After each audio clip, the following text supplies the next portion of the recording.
आज जिला नवीन शाहदरा और उत्तर पूर्वी जिला की सामूहिक प्रेस वार्ता में सभी पत्रकार बंधुओं का हार्दिक अभिनंदन है, हार्दिक स्वागत है।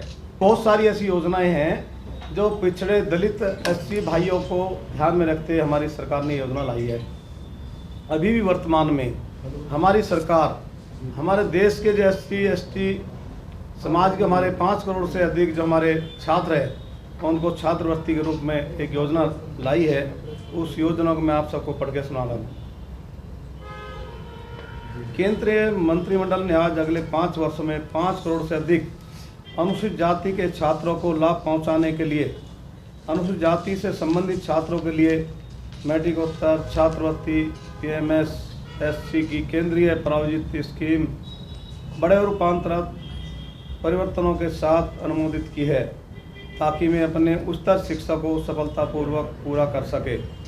मंत्रिमंडल ने 49,048 करोड़ रुपए के कुल निवेश को अनुमोदन प्रदान किया है, जिसमें से केंद्र सरकार 35,534 करोड़ रुपए लगभग 60% खर्च करेगी। शेष राशि राज्य सरकारों द्वारा खर्च की जाएगी।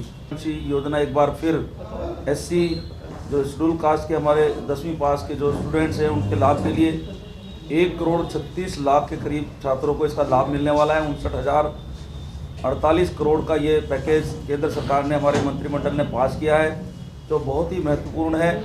और इस जिला के माध्यम से मैं सभी साथियों से निवेदन करूंगा, प्रेस के माध्यम से, कि नवीन शाहदरा जिला और सभी जिलों के अंदर ज़्यादा से ज़्यादा घरों में जाकर एससी छात्रों का चयन करें, उनकी सूची बनाएं ताकि घर घर में ये योजना पहुंच सके। पढ़ाई का जो फंड आता था उसको बढ़ाकर कम से कम 5 गुना कर दिया गया है। ये बहुत बड़ी उपलब्धि है हमारे एससी समाज के लिए। ये पिछली योजना के दौरान इसकी जो राशि रही है वो रही है 1100 करोड़ रुपए और इस बार लगभग इसको करीब 6 करोड़ रुपए कर दिया गया है। और यह जानकारी आप सबके माध्यम से हम लोग दे रहे हैं, उसके अंदर आने वाली है अकाउंट के अंदर। निर्मला जी, क्या पहले सूची नहीं बनाई गई थी? बिल्कुल बनाई गई होगी, जरूर बनाई गई होगी। 1100 करोड़ की बात करें, आप गोकुलपुर वार्ड से निगम पार्षद हैं, 4 साल लगभग आपके हो चुके हैं, कितने बच्चों को लाभ मिल पाया आप ही के वार्ड में? देखिए, आप जानते हैं कि इस तरीके की ये एजुकेशन 10th to 12th बच्चों के लिए है और ये MCD के अंदर नहीं आता है, लेकिन इस बार पहली बार ये योजना आगे बढ़ाई गई है। जी जी जी। तो आप भली बातें जानती हैं कि किस प्रकार उनके कार्य करने का तरीका है। इस बार केंद्र इस राशि को बढ़ाकर बहुत ही जल्दी अपने अनुसूचित जाति बच्चों के लिए ये लाभ लेकर आ रही है, वो आगे बढ़ेंगे।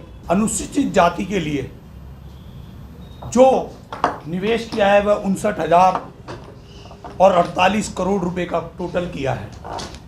हम देखते हैं कि हमारे अनुसूचित जाति वर्ग के अंदर जो लिटरेसी रेट है वो टोटल देश का 66.7% है, लेकिन वह भी प्राइमरी लेवल पर जो है जाकर जो है पहुंचता है। उसके बाद मैट्रिकुलेशन पे कम हो जाता है और जब मैट्रिकुलेशन के बाद तो वो 16.7 ही रह जाता है। उसके बाद अगर हम देखते हैं ग्रेजुएशन लेवल पर वो जाकर 3.4% ही रह गया है और आफ्टर दी पोस्ट ग्रेजुएट वो लेस देन 2% रहता है। और ये देश की विडंबना पिछले 70 सालों से ऐसी है और इसी के कारण से जब इस ओर शिक्षा की ओर ध्यान दिया गया और बाबा साहब डॉक्टर भीमराव अंबेडकर जो विश्व रत्न हैं, उनके सबसे पहले नारे शिक्षित बनो का मोदी जी ने जो कार्य किया है वह अतुलनीय है, अमूल्य है। किशोर जी, एक सब क्वेश्चन है आपसे जी। इसमें केंद्र सरकार की जो हिस्सेदारी होगी वो 60% होगी जी। तो इसमें ये नहीं खोला गया कि प्रति छात्र को जो है छात्रवृत्ति कितनी होगी। देखिए, हमारे देश के अंदर करीब 1 करोड़ 36 लाख जो मैट्रिकुलेशन छात्र हैं वो गरीबी रेखा के नीचे के छात्र हैं, ठीक है ना। अब ये जो पहुंचेगी वो राज्य सरकार के थ्रू ही पहुंचेगी, लेकिन वो पैसा जो होगा वो केंद्र सरकार का पैसा होगा।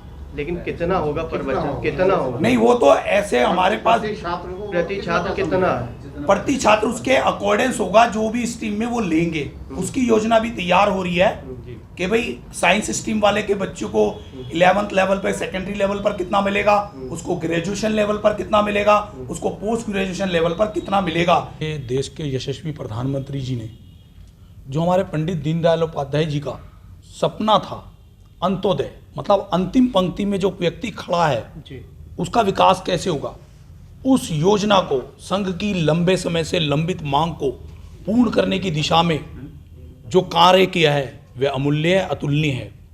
कारण उसका यह है भाई साहब कि कौन सा वर्ग है जो सबसे अंतिम पंक्ति में खड़ा है, वह अनुसूचित वर्ग है।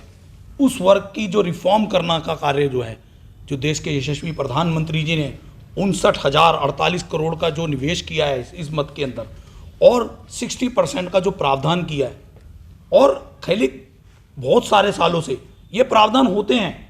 आर्टिकल 46 के अकॉर्डेंस आर्टिकल 330, 332 और 338 और उससे 340 तक जो आर्टिकल्स हैं उसमें रिफॉर्म की बात है। खर्च होगा डायरेक्ट जो है बैंक ट्रांसफर के द्वारा, पहली बात। दूसरी बात, उसके लिए उनको जवाबदेही बनाना, संस्थानों को, जो भी एजुकेशनल संस्थान है उनको जवाबदेही बनाना, यह सबसे बड़ा रिफॉर्म है कि डायरेक्ट कोई बिचौलिया नहीं है, डायरेक्ट ट्रांसफर होगा पैसा, डायरेक्ट कोई भी अगर वह नहीं करते हैं इस रिफॉर्म को तो उनकी जवाबदेही तय की गई है। इसमें सबसे बड़ा काम है जवाबदेही तय करना कि अगर आपने ऐसा काम नहीं किया है तो आपको उसका जवाब देना पड़ेगा। यह सबसे बड़ा रिफॉर्म है भाई।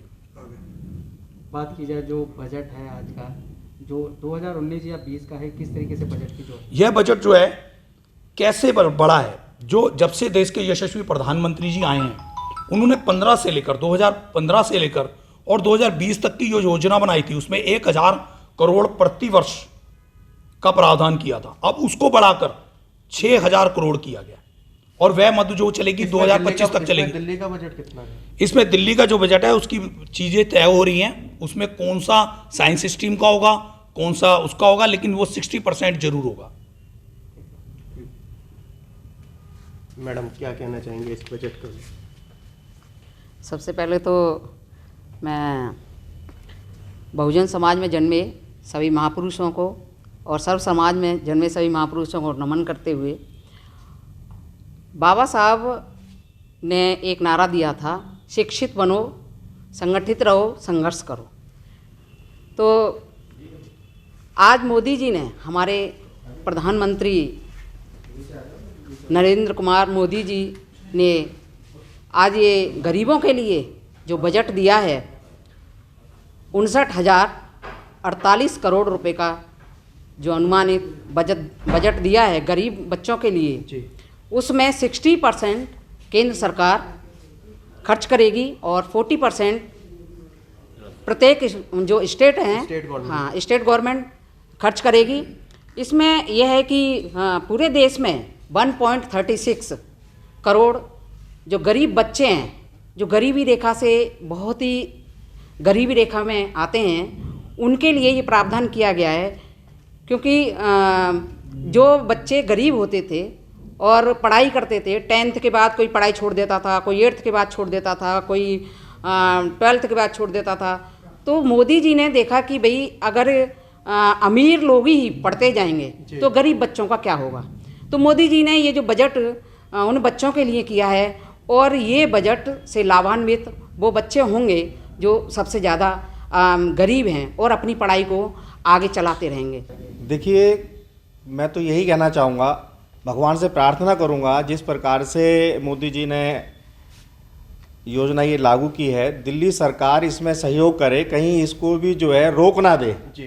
मैं भगवान से प्रार्थना करूँगा केजरीवाल जो सद्बुद्धि दे, जो दलित समाज के लिए, एससी समाज के लिए ये जो प्रधानमंत्री जी योजना लेकर के आए हैं, इसे लागू कर दें, जिससे हमारे समाज के बच्चे लाभान्वित हो पाएँ, शिक्षित बने, ताकि शिक्षित जब व्यक्ति बनेगा, संपन्न बनेगा, आगे बढ़ेगा और हमारा देश भी आगे बढ़ेगा। मतलब आपको लगता है कि दिल्ली सरकार रोकेगी? हाँ, जिस प्रकार से मोदी जी का हेल्थ बीमा आया था, वो दिल्ली आयुष्मान योजना लागू हुआ था, दिल्ली गवर्नमेंट ने मोदी जी को सिरे ना चला जाए, इस कारण से उसे लागू करने में लगभग 5 वर्ष का समय लगा दिया। इसी प्रकार मुझे लगता है कि केजरीवाल सरकार, दिल्ली सरकार इस योजना को दिल्ली में लागू करने के लिए समय लगा सकती है, जिससे हमारे समाज के, हमारे ऐसे समाज के बच्चों का नुकसान होगा। मैं तो भगवान से प्रार्थना करूंगा केजरीवाल जी को सद्बुद्धि दें।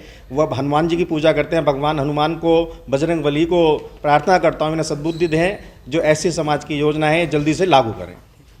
मैडम क्या कहना चाहेंगे जो बजट मोदी सरकार ने?